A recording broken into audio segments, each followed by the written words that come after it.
Physics Chapter 1 Electric Charges and Fields. Topic is Coulomb Law. The force of attraction or repulsion between two charges is directly proportional to the multiplication of charge and inversely proportional to the square of the distance between them. क्या कहना चाह रहा है ये definition कि दो charges को हम लेते हैं, ठीक है, नेम देते हैं इसको Q1 एंड Q2, ठीक है।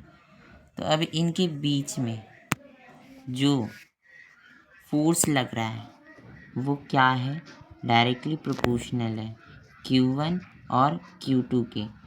वाई? बिकॉज Q जो है, अगर ये नेगेटिव चार्ज, ये पॉजिटिव चार्ज है और ये नेगेटिव है, तो दोनों में क्या होगा, अट्रैक्शन होगा। अगर ये पॉजिटिव है, ये भी पॉजिटिव है, तो दोनों में रिपल्सन होगा। अगर ये पॉजिटिव है, ये नेगेटिव है और ये भी नेगेटिव है, तो दोनों में क्या होगा, रिपल्सन होगा। तो इससे क्या पता पड़ रहा है कि फोर्स जो है डायरेक्टली प्रोपोर्शनल है Q1 और Q2 के, चार्ज Q1 Q2 के, ठीक है। अब इनके डिस्टेंस की बात करें तो अगर इनमें डिस्टेंस बढ़ाएंगे तो क्या होगा, फोर्स कम हो जाएगा। तो फोर्स क्या है, इन्वर्सली प्रोपोर्शनल है डिस्टेंस के, डिस्टेंस ऑफ स्क्वायर के, ठीक है। अब इसको हम इस तरह से डिफाइन कर सकते हैं, फोर्स इज इक्वल्स टू, ये हटेगा, प्रोपोर्शनैलिटी का साइन हटते पर एक कांस्टेंट आता है और उसके बाद Q1 Q2 अपॉन में R स्क्वायर हो जाए, ठीक है। अब वेयर K जो है यहाँ पर K equals to Coulomb's law constant. K की वैल्यू जो है, the value of K is 9 into 10⁹ newton metre coulomb है। K की वैल्यू जो होती है 1/4 पाई एप्सिलॉन नॉट होती है। यहाँ पाई की वैल्यू क्या, इसकी एप्सिलॉन नॉट की वैल्यू क्या होगी, एप्सिलॉन नॉट जो है परमिटिविटी होती है। क्या होती है, permittivity, free space. Epsilon not की वो होती है 8.854 इंटू 10⁻⁻12 कूलम्ब स्क्वायर न्यूटन पर न्यूटन मीटर स्क्वायर। अब जो है हम आगे बात करेंगे Coulomb's law in vector form. अब जो है हमने दो चार्ज ले लिया है, ठीक है, एक का नाम है Q1, एक का नाम है Q2, ठीक है। अब जो है Q2 पे कौन फोर्स लगा रहा है, Q1, तो हम इसको लिख सकते हैं वेक्टर की फॉर्म में। फोर्स जो है वेक्टर फॉर्म में लिखेंगे तो 2 पे जो है 1 वाला फोर्स लगा रहा है। इसी तरह से हम यहाँ पर लिख सकते हैं फोर्स जो है वो Q1 पे कौन फोर्स लगा रहा है, 2 लगा रहा है, ठीक है। अब इसी तरह से अब इसमें यूनिट वेक्टर भी लिखना पड़ेगा हमें, ठीक है। तो यूनिट वेक्टर लिखने के लिए हम क्या करेंगे, R⁻1 2, ठीक है, एंड इसकी यूनिट वेक्टर क्या होगी, R⁻2 1, ठीक है। अब हम लिखेंगे यहाँ पर मैग्नीट्यूड, ठीक है, मैग्नीट्यूड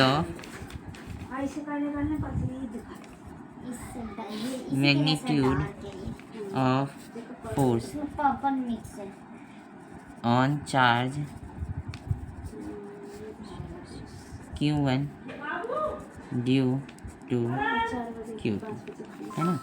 अब जो है फोर्स को लिख सकते हैं हम, फोर्स इसको दिखेंगे 1 2 को, ठीक है, मैग्नीट्यूड में।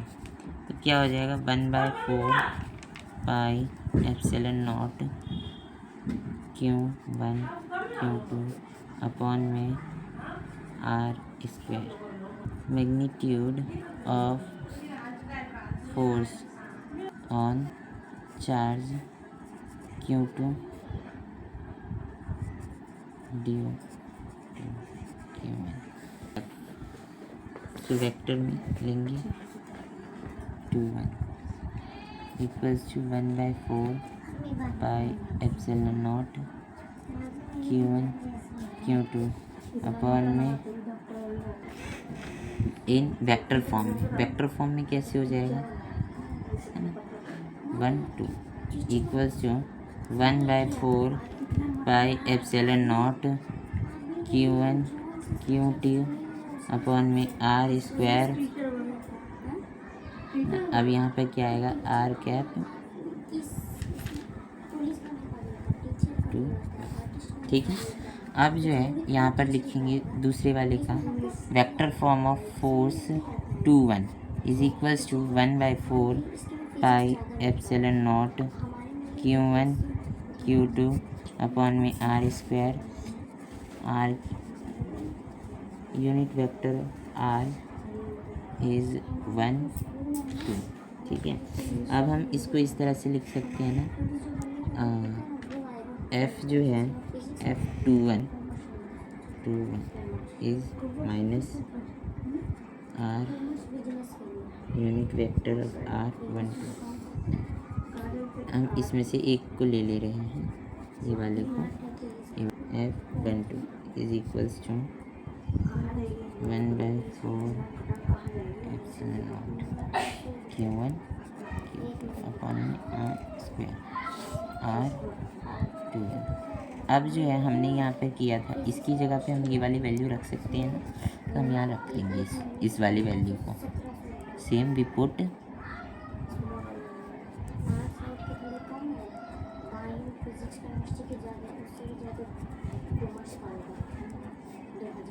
the value of unit vector R21 is minus R12, right.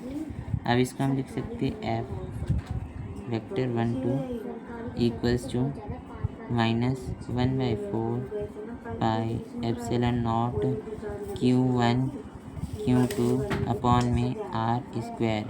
ठीक है, और यहाँ लिख सकते हैं R12। अब यहाँ पर लिखेंगे F12, ठीक है, इज इक्वल्स टू, यहाँ पे क्या लिखना है अब हमें, ये जो चीज़ है हमारे ये सेम आया है इसकी तरह, है ना, तो अब हम इसको लिख सकते हैं क्या, F21 क्या लिख सकते हैं हम यहाँ पर, F21।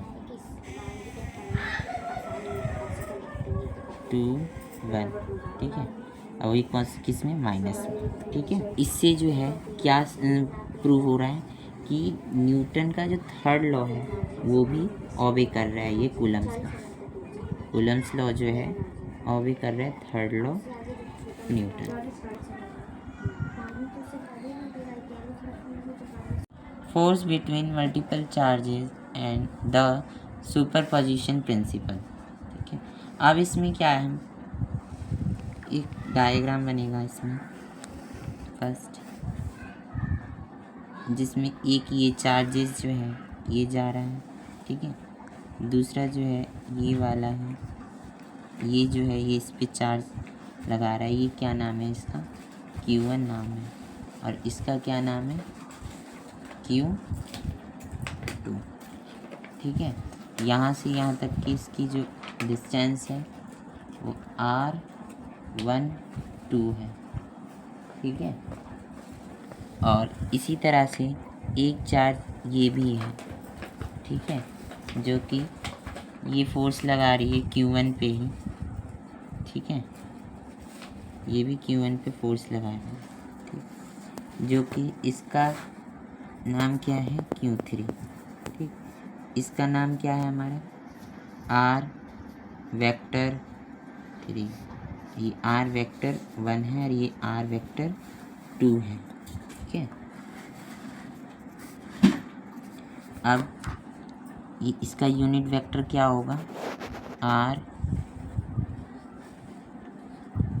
Unit vector of R12, इसका क्या होगा, यूनिट वेक्टर ऑफ 1 3, है ना, और यहाँ से यहाँ तक का जो इसका डिस्टेंस होगा R13। अब इस पे जो फोर्स लगने वाला है इस पे, ठीक है, और ये जो फोर्स लगाएगा, और इधर से जो Q2 जो इस पे फोर्स लगाएगा वो जो है इस तरह से ये F1 होगा, ठीक है, वेक्टर F1, ठीक है, ये कितना होगा वेक्टर 1 2 और ये वेक्टर 1 3, ठीक है। अब जो है हम यहाँ पर वेक्टर F12 इज इक्वल्स जो हमने पिछले उसमें किया था कूलम्स लॉ में कि F की जो फॉर्मूला होती है क्या होती है 1/4 pi epsilon naught is equals to sorry into Q1 और Q2 अपॉन में R स्क्वायर 1 2 होगा यहाँ पर, ठीक है। और जो है यहाँ पर क्या होगा R वेक्टर 1 2, ठीक। अब इसी तरह से दूसरे वाले का भी होगा F13 is equals to 1/4 pi epsilon naught Q1 Q2 upon में R स्क्वायर 1 3 R की यूनिट वेक्टर 1 2 है, ठीक है। देखें तो यहाँ पे लिख सकते हैं F12 प्लस F13 प्लस हम इसी तरह से n तक चले जाएंगे तो F1n तक चले जाएंगे, ठीक है, एडिशन में। तो किस तरह से हम लिख सकते हैं इसको F1 को इस तरह से 1/4 pi epsilon naught Q1 Q2 upon में R स्क्वायर 1 3 सॉरी 1 2 2 है ना इसलिए 2 आएगा, इसकी वेक्टर 1 2 हो जाएगी, ठीक।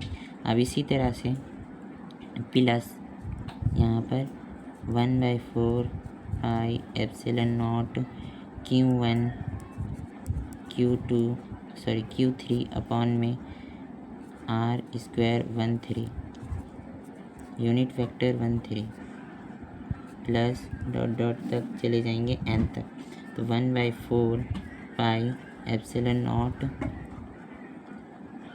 Q1 सॉरी Qn तक है ना, और R स्क्वायर 1n बस नहीं होगा यहाँ R की वेक्टर 1n हो जाएगा, ठीक है। तो इसको हम क्या लिख सकते हैं इस तरह से F1 की जगह पर इन सभी में कॉमन क्या है 1/4 पाई एप्सिलॉन नॉट है, ठीक है, और Q1 है, ठीक। बाकी इन सभी को हम ब्रैकेट में रखेंगे Q2 अपॉन में R स्क्वायर 1 2 है ना, और R की unit vector 1 2 plus 1 Q3 upon में R square 1 3 unit vector 1 3 plus यहाँ पर Qn अपॉन में R स्क्वायर 1n ठीक है, इस तरह से। तो अब हम इसको क्या लिख सकते हैं, इसके बाद F1 vector is equals to Q1 upon 4 pi epsilon naught of Qi upon में R square 1i R vector 1i i की वैल्यू 2 से लेकर के n तक अगर होगी तो क्या होगा, अगर हम इसमें i की जगह पे 2 रखते हैं तो क्या होगा, ये हमारा वैल्यू निकल के आएगा, ठीक है। अगर 3 रखते हैं तो ये आएगा, और इसी तरह से हम 4 रखेंगे तो 4 इस तरह से 4 का वैल्यू आ जाएगा, 5 रखेंगे 5 का, और इसी तरह से n तक हम चले जाएं तो ये वैल्यू आएगा, ठीक है। ये फॉर्मूला हो गया, ठीक है। इसी तरह से ये जो है द सुपरपोजिशन प्रिंसिपल कंप्लीट होता है।